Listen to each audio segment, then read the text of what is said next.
I'm going to be sharing with us an experience. Something I saw, something I witnessed. And I was like, in this 21st century, things like this still happen. Anyway, it happens. Okay, this is it. I paid a visit to a friend, and then in the course of our conversation, her friend came in with a little pretty infant baby of about, let's say 6 months, 7 months old. And in my nature, I took the child, I was playing with the child, I carried the child. So I was like, okay, how are you? How's your baby? And then I was just observing. Suddenly, my eye just went somewhere and I saw the head of the baby.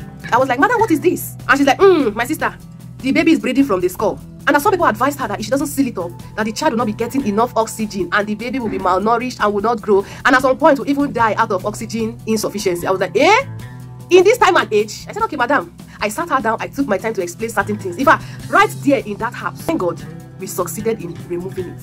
And she left home happy. Back to the purpose of this video. Have you heard about fontanelle before? What is fontanelle? Now, the head of the newborn is made up of bones. In between these bones are suture lines when they are still in utero, like they are still inside the womb.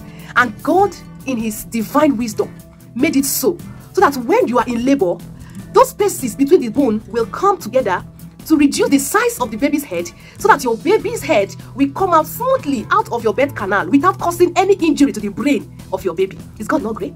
At the end of the day, the junction where these sutures, meet, form what we call fontanelles. And we have the anterior fontanelle here and the posterior fontanelle.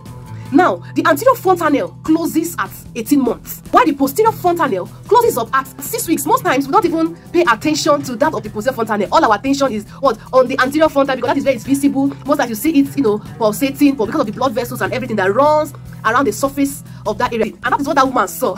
And she said her baby is breathing from the head.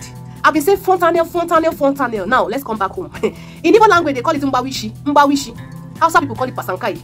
Well, I don't know what my right will call it, but please tell me, what is it called in your local dialect? Just type it for me on the comment section. I'll be so glad to see what it is called in your local dialect. When should you seek medical help about your baby's fontanelle? A normal fontanelle is soft and flat, and sometimes you will see it like pulsating, a kind of breathing, but you see it pulsating. Thump, thump, thump. Okay, when you notice that the anterior fontanelles, or whether the posterior or the anterior fontanelle is not closing as at when due, please seek for medical attention. When you notice that these fontanelles are bulging, it could mean that that child is having an infection of the brain, hydrocephalus, or the child is suffering from some form of congenital abnormalities. Please seek for medical help immediately. You notice that the fontanelles are sunken in, they are deepening, they are withdrawing inside. It means that your baby could be malnourished or dehydrated. So please, don't sit back at home and begin to apply the applicable. There's nothing like mbawishi. There's nothing like pasankai. Once if the baby starts stooling green stool, they will say jedi jedi. Please, mothers, take deliberate action. Seek medical help where necessary. Don't depend on assumptions, so that you'll be happy and your baby's life and health will be preserved. Till I come your way again next time, I remain Nurse Z.